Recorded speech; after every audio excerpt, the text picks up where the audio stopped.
नमस्कार मंडळी, गॉसिप गर्लच्या आजच्या नवीन पॉडकास्टमध्ये पुन्हा एकदा तुम्हा सर्वांचं खूप खूप आणि मनापासून स्वागत आहे। आणि जसं की मी काल तुम्हाला पॉडकास्टच्या एंडला म्हणाली होती की आज मी एक खूप इन्फॉर्मेटिव्ह व्हिडिओ घेऊन येणार आहे, जेणेकरून तुम्हाला सगळ्यांना या ठगेश लोकांपासून लांब राहण्याची सद्बुद्धी मिळेल आणि तुम्हाला वाचवणं ह्यांच्यापासनं हे माझं कर्तव्य मी मानते, म्हणून मी आज तो व्हिडिओ घेऊन आलेली आहे, म्हणजेच पॉडकास्ट घेऊन आलेली आहे। तर दया दरवाजा तोड दो।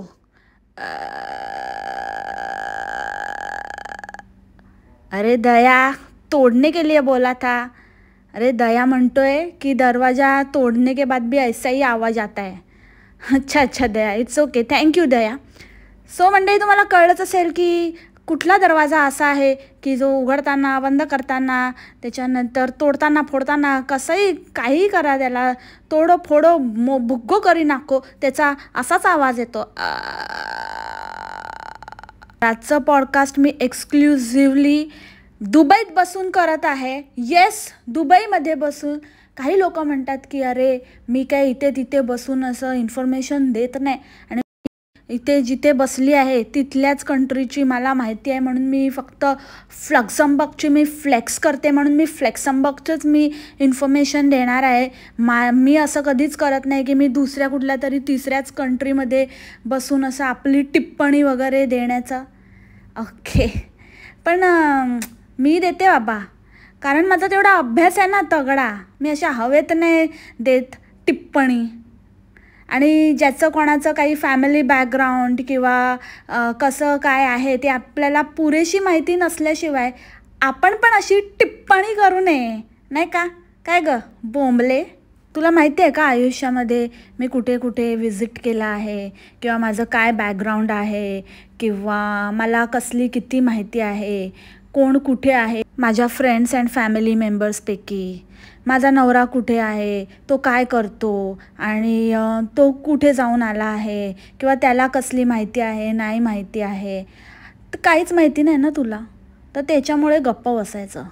आणि एवढंच काय की माझे सबस्क्रायबर्स पण कुठे कुठे आहेत, आणि त्यांना कुठला कुठला एक्सपिरियन्स आहे, आणि आम्ही किती इंटेलेक्च्युअल लेवलवर पण बोलतो। आता इंटेलेक्च्युअल ही गोष्ट तर तुला माहितीच नसेल, कारण का ते नाहीच आहे ना, तेवढं दिलंच नाही आहे, फक्त वायफळ उथळ काहीतरी बडबड करायचं तेवढंच माहिती आहे।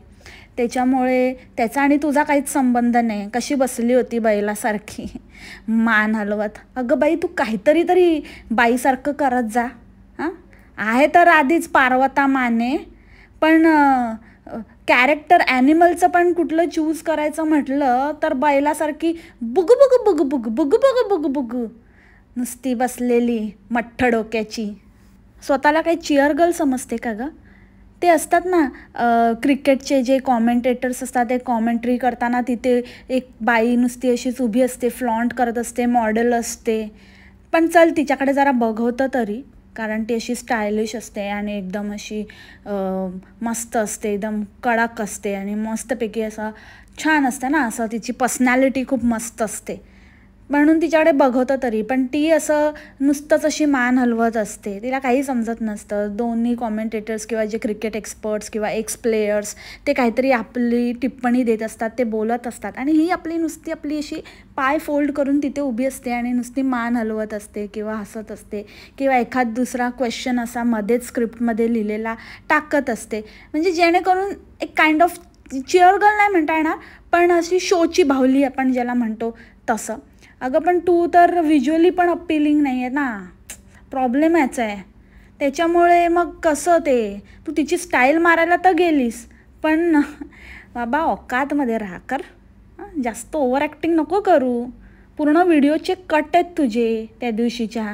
इट वॉज सो इरिटेटिंग मंडळी, ते तिला बघवतच नव्हतं, ती कसं तिचं ते काय बॉडी लँग्वेज आणि काय ते एक्सप्रेशन्स, आणि कसं ते असं एकदम ताठ असं बसणं, जसं काय मला सगळ्यातलं सगळं माहिती आहे, मेरे दम पे यहाँ पे आई हूँ, असं तिचं ते बोलणं वगैरे। तर आज आपण ह्यांचं ना बॅक अँड फोर्थ, म्हणजे पुढचं मागचं सगळं काढणार आहोत। अरे इन्फॉर्मेशन म्हणते मी मंडळी, चला तर मग सुरू करूया। आणि येस, मला काही आपल्या मंडळींना पण या बाबतीत थँक्स द्यायचे आहेत की त्यांनी मला काही मेसेजेस केले, काही इन्फॉर्मेशन प्रोव्हाइड केली. ते स्वतः तिथे राहतात आणि त्यांना तिथली माहिती आहे. तर म्हणजे मी तर इन्फॉर्मेशन काढलीच होती. माझे पण बऱ्यापैकी फ्रेंड्स आहेत, त्यांच्याकडनं मला इन्फॉर्मेशन मी मिळवलीच होती आणि मला स्वतःलाही थोडा एक्सपिरियन्स आहे. अगदी फार नाही, पण थोडा आहे एक्सपिरियन्स. कारण मी ट्रॅव्हल इंडस्ट्रीशी बिलॉंग करत असल्यामुळे मला थोडी बहुत का होईना थोडी माहिती आहे. तर अलॉंग विथ दॅट आपल्या मंडळींपैकी काही मंडळींनी मला खूप छान छान इन्फॉर्मेशन प्रोव्हाइड केली आणि त्यांनी मला सांगितलं, त्यांनी मला लूप होल्स दाखवून दिले की काय इन्फॉर्मेशन अजून पाहिजे होती ह्याच्यामध्ये. रादर ही काहीच इन्फॉर्मेशन त्यांनी दिलेली नाही, वरवरचीच इन्फॉर्मेशन दिली आहे असं एकंदरीतच सर्वांचं म्हणणं होतं. सो सर्वात आधी त्या सर्वांना थँक्यू, ज्या लोकांनी मला हा इन्फॉर्मेटिव्ह व्हिडिओ बनवण्यास मदत केली आहे. तर बोमले, जस्ट शट अप अँड लिसन. बंटी और बबली, बंटी और बबली, इन दोनों की जोड़ी शामत शामत और कयामत आहो यो हो यारो ओहो. सगळ्यात आधी तर आहे ना, इनके लहू मुँह लग गया है, लहू मुँह लग गया, लहू मुँह लग गया. तसं झालं आहे. मागचा व्हिडिओ आहे ना, फ्लॉपस्टर व्हिडिओ, ज्याच्यामध्ये काहीच नव्हतं, एकदम बकवास व्हिडिओ होता. तो व्हिडिओ जरासा व्हायरल काय गेला, थोडं लोक हावरटासारखे, ह्यांचे मंद मंद भक्त तुम्हाला माहिती आहेत ना कुठले आहेत, त्यांना असं वाटलं की बस बाबा, आता तर ताईंनी आपल्यासाठीच व्हिडिओ काढला आहे आणि फक्त व्हिडिओ बघून आता फटाफट सुटायचं, आपण तर आता फ्लेक्समबर्ग गाठणारच, असं म्हणून त्यांनी ना फुल त्या व्हिडिओवरती अर्ध्या लोकांनी धाड टाकली आणि अर्धे लोक आपल्यासारखे होते की काय बाबा, बंटी बबली ठगेशनी काय बच्चन दिले ते बघूया, जरा मजा घेऊया म्हणून बसले. त्यामुळे ना त्या व्हिडिओला थोडे जास्त व्ह्यूज मिळाले. तर ते व्ह्यूज काय मिळाले, ह्या बंटी आणि बबलीला जास्त चेव आला आणि मला पण प्रूव्ह करायचं होतं ना. त्या दिवशी बंटी बोलला नाही का, आता नेक्स्ट टाईम मी करणार तर एकदम अभ्यास करून करणार आणि सगळं असं माहिती द्यायचं म्हणजे असं अभ्यास करावा लागतो, असं नाही आज बसलं आणि लगेच माहिती दिली. म्हणजे त्या दिवशी ठगेश बंटीने कबूलच केलं की पहिला जो व्हिडिओ जो मी बनवला होता तो मी बबलीच्या जस्ट सांगण्यावरनं बनवला. बबली बोलली की माझ्याकडे काय नाही आहे, खूप जणं मागे लागलेत, तर मला आता कंटाळा आला आहे तेच तेच दाखवायचा, तेच तेच करायचा, लोक पण काय कंटाळलेत, काहीतरी आता ब्रेक देऊया, मध्येच काहीतरी वेगळा व्हिडिओ टाकूया जेणेकरून थोडा हवा का रुख बदल देंगे. म्हणून त्या दिवशी ठगेश बंटीला बसवलं तिने. तर त्याने ते कबूल केलं. त्या दिवशी त्याने तावाने व्हिडिओ बनवला, म्हणजे डायरेक्टली नाही कबूल केला, आता असं कसं ना गॉसिप गर्लला क्रेडिट देणार, पण इनडायरेक्टली कबूल केलं की gossip girls guess was correct आणि गॉसिप गर्ल बरोबर बोलते आहे. पण पुढचा व्हिडिओ मी अभ्यास करून बनवेन. अरे पण अभ्यास म्हणजे असा अभ्यास नसतो ChatGPTचा अभ्यास.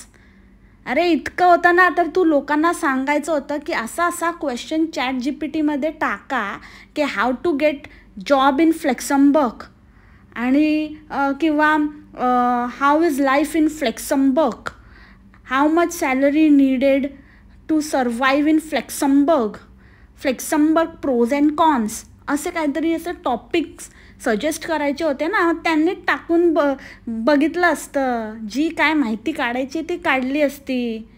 तुझी गरज नव्हती त्याच्यासाठी. अभ्यास केला म्हणे, सारखा साईडला स्लाईड लावून लावून लावून लावून कळलं आम्हाला कुठून अभ्यास केला ते. अरे तेवढं तर लोकांना पण येतं ना. आता जे लोक तुला अप्रोच होत आहेत, आता ते कुठले होत आहेत ते त्यांचं त्यांना माहिती, पण IT BTतले असतील तर त्यांना तर तेवढं डोकं आहे ना.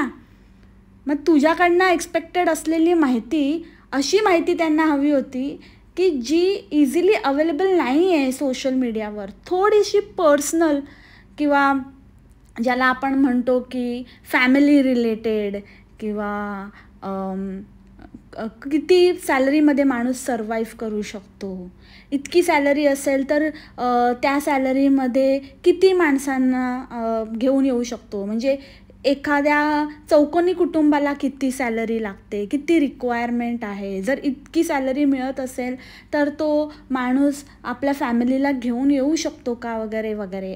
असे काही त्यांचे मुद्दे होते, असे काही प्रश्न होते, त्यांना तू उत्तरं द्यायची होती स्कूलचं वगैरे. पण ह्याचं कसं आहे, ह्याला त्याचे आणि एक असे सेपरेट व्हिडिओ बनवायचे आहेत. अजून हळूहळू पुढे सोडणार, तो एकत्र नाही सोडणार. अरे एकत्र सोडलं तर मग एकत्रच व्ह्यू येतील ना, मग एकदाच व्ह्यू येतील.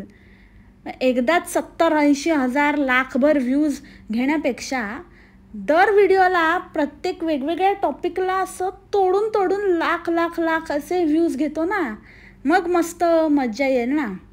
आणि काय लगेचच्या लगेच तुम्हाला जॉब लागत नाही आहे. तुम्हाला जॉब लागेपर्यंत जो लागणार की नाही ह्यांच्या इन्फॉर्मेशनवर बेस जर तुम्ही करायला गेलात तर तुमचं कल्याणच होणार आहे. पण तोपर्यंत हे तुम्हाला टोचन देत छापत राहणार. समजलं अंडी, समजलं. आजच्या व्हिडिओमध्ये म्हणत होता की इकडे कॉम्पिटिशन कमी आहे आणि इथे कोणी फ्लेक्झमबर्गला अप्लाय नाही करत जनरली, मी केला होता. अरे पण म्हण्या, तू आधी तर एका व्हिडिओमध्ये म्हणाला होता की तू जर्मनीमध्ये अप्लाय केला होता आणि मग तुझ्या कंपनीचा म्हणजे हेडक्वार्टर जर्मनीमध्ये आणि तुला फ्लेक्झमबर्गमध्ये जॉब मिळाला. म्हणजे त्यांनी सांगितलं की जर्मन बेस्ड कंपनी आहे ऑब्व्हियसली, बट तुला सांगण्यात आलं की तुला फ्लेक्झमबर्गच्या ब्रांचमध्ये काम करावं लागेल. आणि आता बोलतो की मी फ्लेक्झमबर्गमध्ये अप्लाय केलं. हा काय बोलला होता की ह्याने जर्मनीमध्ये अप्लाय केलं होतं आणि ह्याला तर फ्लेक्झमबर्ग काही माहिती पण नव्हतं. आणि मग जर्मनीमध्ये अप्लाय केल्यानंतर तिथे मग कंपनीने सांगितलं ह्याला की तुझा तर फ्लेक्झमबर्गमध्ये आम्ही अपॉइंट करतो आहे, म्हणजे आमची ब्रांच आहे फ्लेक्झमबर्गमध्ये, तर तू तिथे हँडल कर. तर असं बोलले. मग हा बोलला की ठीक आहे, कारण ह्याला तर तसं पण काहीतरी करून कल्टी मारायची होती. तर हा बोलला ठीक आहे चालेल. ह्याने नंतर सगळं सर्च वगैरे केलं की काय आहे फ्लेक्झमबर्ग वगैरे. मग ह्याला कळलं की अरे आपल्याला तर हे लोक जर्मनीची सॅलरी देत आहेत पण राहायचं आपल्याला फ्लेक्झमबर्गमध्ये. आणि मग नंतर मग हा इकडे आल्यानंतर ह्याला कळलं की बापरे हे तर आपल्याला खूप डिफिकल्ट जाणार आहे, कारण फ्लेक्झमबर्ग तर महाग आहे जर्मनीपेक्षा. म्हणून मग ह्याने नेगोशिएट केलं आणि त्यांना सांगितलं की ठीक आहे मी तिथे जायला तयार आहे, पण मग मला तशी सॅलरी पण तुम्ही दिली पाहिजे. आणि मग ह्याला तिकडे जॉब मिळाला त्या टर्म्स अँड कंडिशन्सवर. तर हे सगळं तो असं डिटेलमध्ये काही तुम्हाला सांगितलं नाही त्याने, आणि असंच वरवरची माहिती देतो शाणा. आणि एवढं करून पण ह्याचं पोट नाही भरायचं, म्हणजे ह्याचा हातातोंडाशी घास येत नव्हता. म्हणून मग सारखा पैसे वाचवायला जर्मनीला पळायचा. काय पण झालं की जर्मनी, सारखं आपलं जर्मनी, कारण तिकडे स्वस्त मिळतं ना थोड्या गोष्टी इथल्या मानाने. म्हणून मग सारखं तिकडे पळायचं आणि पैसे वाचवायचे हे चिरकुट लोक. आणि दुसऱ्यांना मोठ्या गप्पा सांगतात. आणि आता फक्त काय बातच नाही, इकडे सगळ्यात हायेस्ट पेड आहे, इकडे सगळ्यात हायेस्ट पेड आहे. अरे का हायेस्ट पेड आहे आणि हायेस्ट पेड जॉब आणि आपलं तिकडचं living, cost of living, lifestyle आणि त्याचा कसा रेशो असतो ते कोण सांगणार? तुझा तात्या का तुझी ती बाजूला बसलेली शोभेची भावली अक्का चिअर गर्ल? हां, सारखं आपल्या व्हेरी एक्सपेन्सिव्ह हायेस्ट पेड एकदम खूप जास्त इथे सॅलरी असते. बाकीच्या कंट्रीजपेक्षा खूप जास्त सॅलरी इकडे, सगळ्यामध्ये जास्त सॅलरी. अरे आगे बढ़ भाई, आगे बढ़ बका. तेरा सुनने के लिए इधर तेरा फ्लेक्स देखने के लिए नहीं बैठे अपन. आगे बता, हम लोग की पते की बात बता, क्या पकार आहे. मंडळी कसं असतं ना, कॉस्ट ऑफ लिव्हिंगवर तुमचं वेज डिपेंड असतं. म्हणजे जर तुम्हाला इतकी सॅलरी एका कंट्रीमध्ये, पर्टिक्युलर कंट्रीमध्ये मिळत असेल, फॉर एक्झाम्पल आपण आता जर्मनी आणि फ्लेक्झमबर्गचंच बोलूया, तर फ्लेक्झमबर्गमध्ये कॉस्ट ऑफ लिव्हिंग हाय आहे, सो सॅलरीज आर हायर. कारण का, तेवढं ते कॉस्ट ऑफ लिव्हिंग सस्टेन करण्यासाठी. जर तुम्हाला एखादी गोष्ट जर्मनीमध्ये 1 युरोला मिळत असेल तर तीच गोष्ट तुम्हाला फ्लेक्झमबर्गमध्ये 5 युरोला मिळत असेल. ऑब्व्हियसली तुमचं जेव्हा मॅन्डेटरी एक्सपेंडिचर जास्त असतं, ज्या गोष्टी तुम्हाला बेसिकच गोष्टी जिथे महाग आहेत, तर तिथे सॅलरी त्याच हिशोबाने मिळणार. आता तुम्हाला मी एक यूट्यूबचा फन फॅक्ट सांगते मंडळी. इवन यूट्यूबमध्ये पण ना तुम्हाला जे तुमचा रेव्हेन्यू जनरेट होतो that depends on your countries population as well as किती लोक यूट्यूबवर आहेत त्या पर्टिक्युलर कंट्रीमधले. सगळ्यात हायेस्ट पेड म्हणजे यूट्यूबवर सगळ्यात जास्त कुठे इन्कम जनरेट होत असेल तर तो होतो नॉर्वेमध्ये. कारण नॉर्वेमध्ये कम्पॅरेटिव्हली यूट्यूबर्स पण कमी आहेत आणि तिकडची पॉप्युलेशन पण कम्पॅरेटिव्हली लेस आहे. त्याच्यामुळे जितके जास्त लोक यूट्यूबवर काम करणारे तितका रेव्हेन्यू डिवाइड होतो आणि अल्टिमेटली तो कमी मिळतो तुम्हाला. ॲट द सेम टाईम जिथे यूट्यूबर्स कमी आहेत, पॉप्युलेशन कमी आहे, तिथे रेव्हेन्यू जास्त जनरेट होतो. आय होप तुम्हाला कळलं असेल जे मला सांगायचं आहे. तर ह्या गोष्टी तर कोणी सांगितल्याच नाहीत. नुसतं आपलं highest paid highest paid highest paid highest paid. अरे हायेस्ट पेड असून त्या खर्च पण तुमचे तसेच आहेत ना बाबा. मग का पळता तुम्ही प्रत्येक गोष्टीला, जर्मनीला, तिकडच्या लोकांचं खायला, त्यांच्या ताटात हात मारायला? तुम्ही एवढं रिचेस्ट कंट्री आणि रिचेस्ट तुम्हाला हायेस्ट सॅलरी मिळते तर मग तिथेच बसायचं ना. तिकडेच काय घ्यायचं आणि खायचं आणि राहायचं. कशाला प्रत्येक गोष्टीला जाता तिकडे आणि त्यातसुद्धा चिंदीगिरी करतात. तिकडे कसं असतं माहिती आहे मंडळी, तुम्हाला उगाचच नाही काय कॉफी यांना आवडते वगैरेचा भाग नाही आहे. तिकडे जिथे कॉफी हाऊसेस किंवा कॅफे असतात ना, तिकडे जर तुम्ही काहीतरी खायला घेतलं, कॉफी घेतली एखादी तर आणि बसलात तुम्ही, जसं आपल्या इथे असे स्टारबक्स आणि टिम हॉर्टन्समध्ये कसं लोक एक कॉफी घेऊन तासन तास बसलेले असतात. पण त्यांचा असा काही दुसरा हेतू नसतो, ते टाईमपाससाठी बसतात. पण हे काही टाईमपाससाठी बसत नाहीत. हे असं एखादी कॉफी वगैरे घेऊन तासन तास बसतात तिकडे. तासन तास म्हणजे एक अर्धा तास असं बसतात, जेणेकरून तिकडे तोपर्यंत कार आपली चार्ज होते. कारण तिकडे त्या कॅफेटेरियाच्या इथे चार्जिंग स्टेशन असतं आणि जर तुम्ही त्यांच्याकडनं काही घेतलं एक सर्टन अमाऊंटचं तर तुम्ही तिथे फ्रीमध्ये कार आपली चार्ज करता येते तुम्हाला. EV कारसाठी तो ऑप्शन अवेलेबल असतो आणि स्लो चार्जिंग होतं त्या मानाने. बट स्टील ओके आहे ना, फ्रीमध्ये और क्या मागताय. तर असे हे चिंदी लोक इथे फ्री चार्जिंग करतात एक कॉफी घेऊन. दोघांमध्ये एक शेअरिंग कॉफी घेतात. त्या पोरींना काहीतरी कुकीज बिकीज दिले, गप बसवलं आणि आपली कार चार्ज करून घेतात आणि मोठ्या मोठ्या बाता मारते. हाईएस्ट पेड आणि हाईएस्ट पेड, बड़ी बड़ी बातें और EV चार्ज फ्री में लगाते. आणि मला तर नाही वाटत याने कसला अभ्यास वगैरे काही केला असेल. मोठा सांगत होता ना मी अभ्यास केला आहे ते. अर्धं तर याने तर सगळंच्या सगळं आपलं त्या ChatGPTवरून ढापलं याने आणि थोडंफार गुगलवरनं इकडचं तिकडचं थोडे स्लाईड बीड काढून घेतले आणि त्या प्रेझेंटेशनची तर ह्याला सवयच आहे. तर त्याच्यामुळे एक मस्त PPT तयार केला आणि मेन तर वेळ ह्याच्यासाठी लागला असेल की हिची मान डोलवायची प्रॅक्टिस घेतली असेल की तू काय बोलायचं, मी काय बोलायचं आणि मग तुला काय बोलता येईल कॉन्फिडेंटली. तर आधी हिच्याकडनं प्रॅक्टिस घेतली असेल, हिचा अभ्यास करून घेतला असेल. त्याला म्हणत असतील अभ्यास अभ्यास अभ्यास, नाही का मंडळी. मोठी सांगते की तिकडे यायला तुम्हाला ना असं फ्रेंच नाही तर जर्मन नाही तर मग इंग्लिश नाही तर मग लक्झमबर्गिश असं काहीतरी तुम्हाला यावं लागतं. आणि जर ते तुम्हाला येत असेल तर ठीक आहे, म्हणजे ते ॲड ऑन असतं. नाहीतर इंग्लिश पण ठीक आहे. अगं बये, पण तुला इंग्लिश तरी येतं का गं? दिस दॅट दॅट दॅट दॅट दिसवाली लोकांना म्हणे मी आता ड्रायव्हिंग करून दाखवणार आहे. तसंही ड्रायव्हिंग करायला तर करूच शकते. ते काय शिकण्याबाबत माझं दुमत नाही आहे की ही करू नाही शकत. तसं तर ती तशी आहे थोडी डेअर डेव्हिल आपली पार्वता माने की ती ड्रायव्हिंग वगैरे करू शकते. पण तिथे जी रिटन टेस्ट असते, त्याच्यानंतर तुमच्या बाजूला जो इन्स्ट्रक्टर असतो तो तुमच्याशी जे बोलतो, कम्युनिकेट करतो, ते तर हिला नीट कळलं पाहिजे. काय बोलतो आहे, काय नाही बोलत आहे, आणि त्याला रिस्पॉन्ड तर करता आला पाहिजे.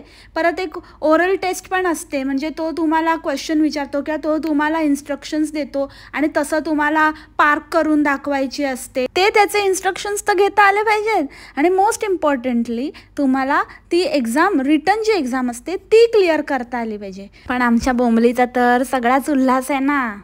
आमची बोंबली जगावेगळी आहे. लोक रिटन टेस्ट क्लिअर करतात, पण जे काही ड्रायव्हिंग टेस्ट असते मेन, त्याच्यामध्ये कधी कधी त्यांना रिपीटेड अटेम्प्ट्स घ्यायला लागतात. पण हिचं उलटं आहे.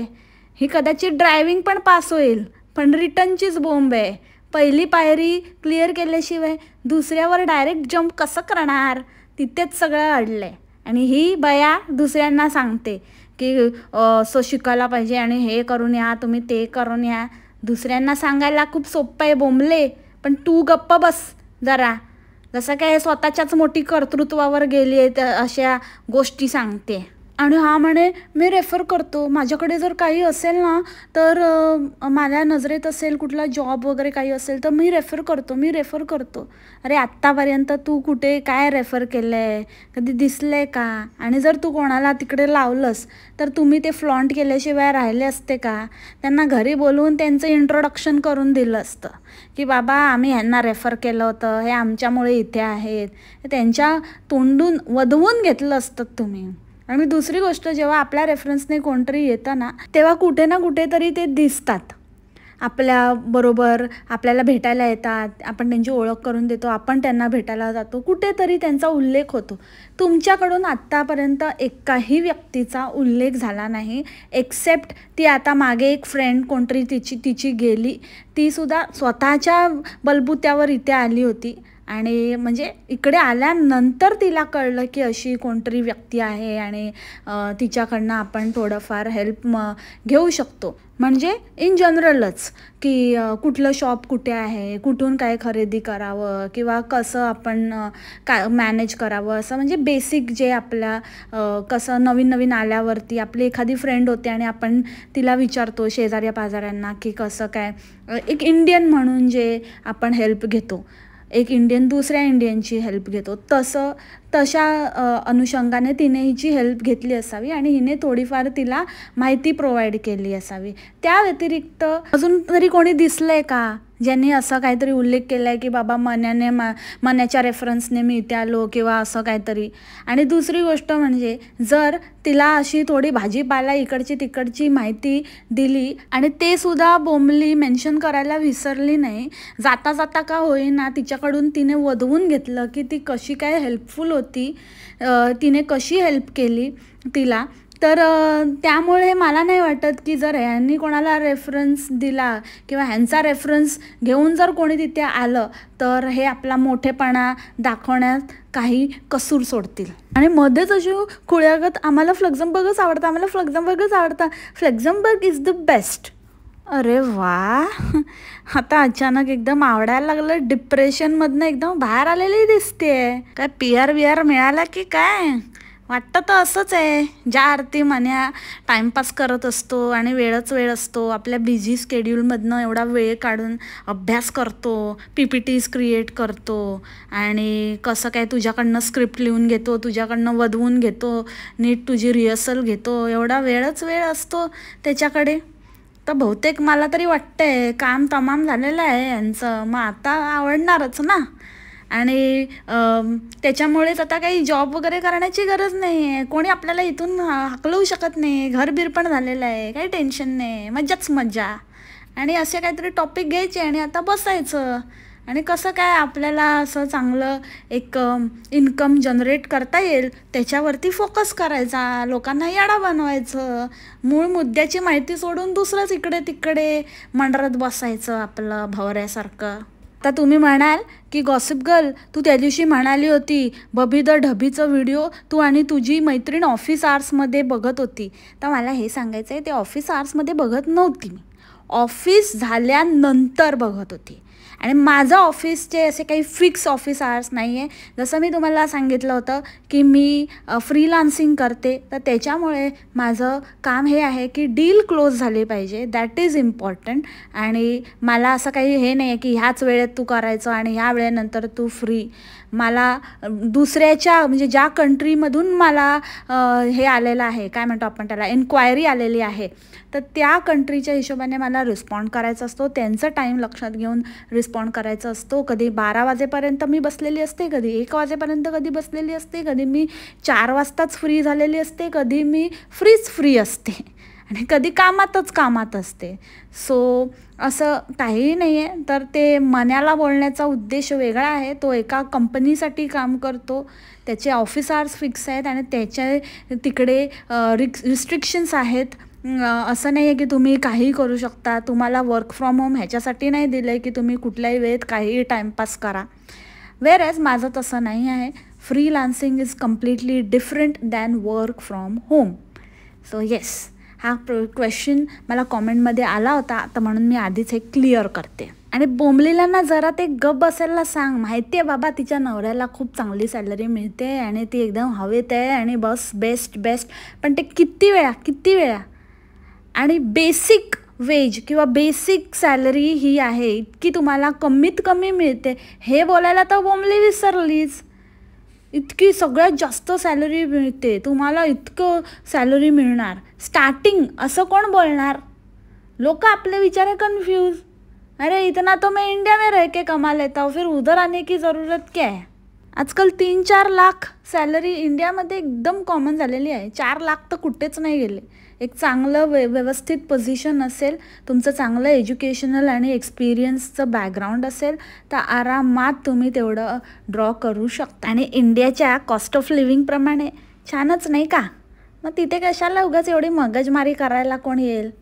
म्हणून सांगताना नीट सांगायचं. म्हण्या बाबू स्वतःला खूप शहाणा समजतो, खूप मोठा, माझ्यासारखं हुशार, माझ्यासारखं कोणच नाही बाबा. आणि जर खरंच एवढंच सगळं चांगलं आहे, बेस्ट आहे, तर मग लोक कशाला तुझ्या त्या आधीच्या व्हिडिओमध्ये सांगितलेल्या फडतूस फॅक्टरसाठी परत येत असतील?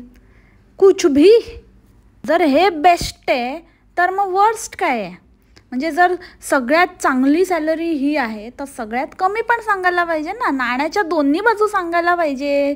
म्हणे बाबू असं नाही, तू लास्ट टाईम पण एकच बाजू सांगितली, आता दुसरीच बाजू सांगितली, पण मूळ प्रत्येक पॉईंटची दोन्ही बाजू सांगायला पाहिजे. आता मी तुला टॉपिक देते, अजून एक व्हिडिओ बनव ज्याच्यामध्ये ही चांगली बाजू, ही वाईट बाजू, हे हायेस्ट आहे, हे लोएस्ट आहे, असं दोन्ही असं ग्राफ काढून. काय शिकला यार तू प्रेझेंटेशन? बकवास. आणि जॉब रिलेटेडच म्हणायचं तर अजूनही खूप सारं वास्ट इन्फॉर्मेशन, म्हणजे लॅक ऑफ इन्फॉर्मेशन होतं त्या व्हिडिओमध्ये. तसं बघायला गेलं तर काहीच इन्फॉर्मेशन तुम्ही दिलेली नाही. जे तुम्हाला बघणारे आहेत किंवा ज्यांना अप्लाय करायचं आहे ते ऑब्व्हियसली ते तिथे नाही आहेत, त्यांना इंडियामध्ये बसून अप्लाय करायचं आहे, तर तुम्ही इंडियन साईट्स, कुठल्या वेबसाईट्स किंवा ज्या लोकल वेबसाईट्स आहेत त्या तुम्ही सजेस्ट केल्या पाहिजेत.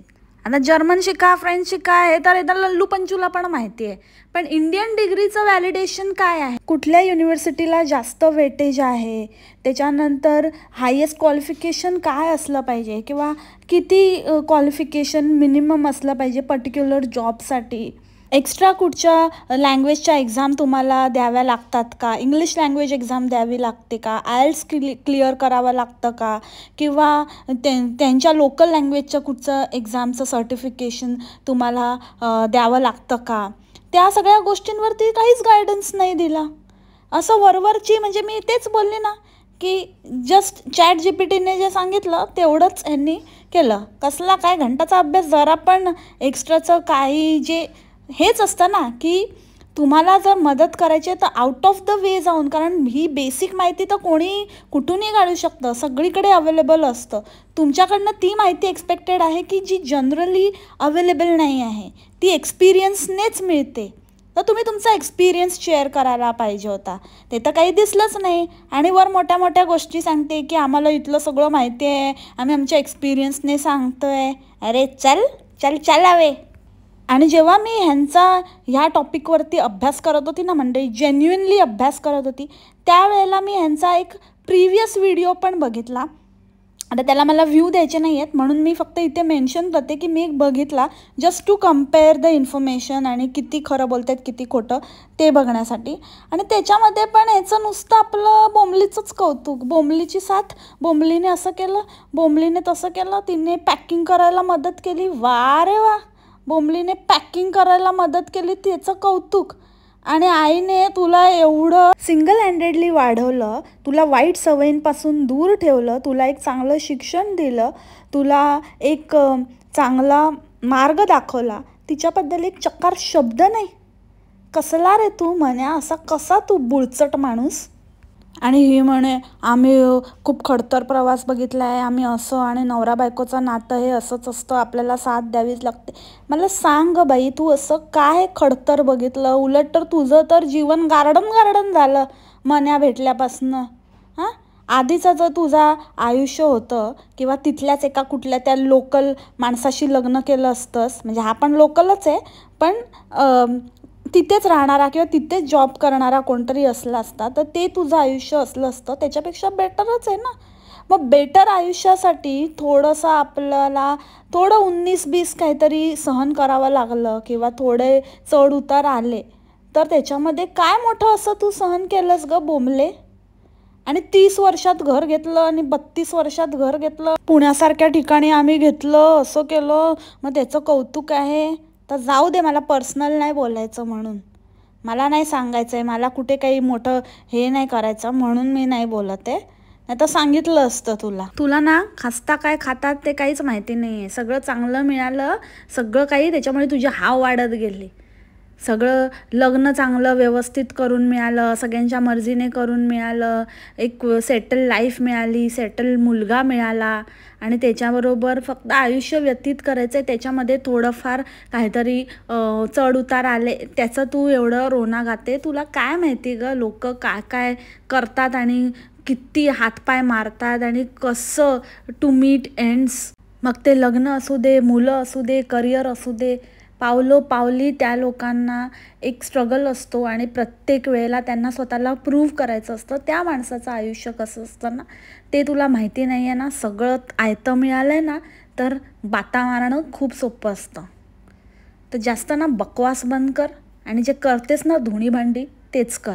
आणि मनाची लेवल परत परत दाखवू नको की त्याला किती अगाध ज्ञान आहे, कारण तो जितके व्हिडिओज बनवेल त्यावरून अगेन अँड अगेन हेच प्रूव्ह होतं आहे की तो किती मोठा रट्टा मास्टर आहे. सो मन्या, तुमसे ना हो पाएगा. Don't try to be TED talk master. Okay, तुझे काम करतो ना, येनू काम तेनू साजे. तर जे काम आहे ना तेच काम करावं. उगाच दुसऱ्या कुठल्या तरी फील्डमध्ये उड्या मारायला बघू नको आयत खाऊ कुठचा. चल बघ. जाता जाता एक रेव्होल्युशन करूनच जाते मंडळी. पुढचा जो इन्फॉर्मेटिव्ह व्हिडिओ येणार आहे ना बंटी बबली टेट टॉक स्पेशलिस्टकडनं, तो स्कूलिंग या विषयावर येणार आहे. त्याची हिंट त्यांनी ऑलरेडी दिलेली आहे आणि ती तुम्हाला मुद्दामून सांगते की अजून विषय सांगा, अजून विषय सांगा, म्हणजे ती तुम्हाला अजून पकवेल आणि अजून तिला काय काय तरी बकवास करायला चान्स मिळेल आणि अजून आयडियाज येतील आणि आपल्या नेक्स्ट ब्रँडेड शॉपिंगची सोय होईल. तर पहिल्या व्हिडिओमधनं कोच आलेला आहे, नेक्स्ट व्हिडिओमधनं डब्बा येईल. मिसरीचा म्हणते मी मंडळी. मिसरीवाली कुठे निघाली, लावून मिसरी काळी आणि निळी, पागल करते तुझी पेंगवींची चाल. आणि हो दीडशाने, तू म्हणतेस ना की मला तर दुसरं कुठलं काही माहिती नाही आहे, मी फक्त इथे राहून इथलंच सांगू शकते, कारण आम्हाला जिथली इन्फॉर्मेशन आहे, आम्ही जिथे राहतो, आमच्यावर लोकांचा विश्वास आहे, आमची रिस्पॉन्सिबिलिटी आहे. आणि मन्या पण लगेच हो हो हो, मला लोक इकडचं तिकडचं विचारतात, इवन जर्मनीचं पण विचारतात, पण मी त्यांना तिथलीही माहिती देत नाही, कारण आम्ही तिथे राहिलेलो नाही आहोत. इतकं जवळ असूनसुद्धा मी नाही काही त्याच्यावरती टिप्पणी करत, कारण का आम्हाला तिथला एक्सपिरियन्स नाही आहे, तिथलं स्कूलचं आम्हाला माहिती नाही आहे, तिथं लिव्हिंग लाईफस्टाईल मला माहिती नाही आहे, त्याच्यामुळे आम्ही तिथलं काही बोलत नाही. आम्ही फक्त आणि फक्त इथलं बोलतो. तर मला तुला एक सांगायचं आहे की जर इतकंच आहे ना, तर मग तुझं जर नाव आहे ना ते पण बदल ना. ते नाव तरी का दिले? अखंड युरोपची माता आहेस का तू? नाही ना, मग जिथे राहते तिथलीच माता बन. जास्ती शहाणपणा नको करू आणि काय बोलतेस ना ते 10 वेळा विचार करून बोल. आली मोठी. चल बघ. असं तर मग मंडळी, याच नोटवर आजचं पॉडकास्ट इथेच थांबवते. आय होप तुम्हाला आवडलं असेल. भेटू आपण उद्याच्या पॉडकास्टमध्ये नवीन विषयासोबत. तोपर्यंत खा प्या मस्त राहा आणि स्वस्थ राहा. Take care. बाय. मासलामा.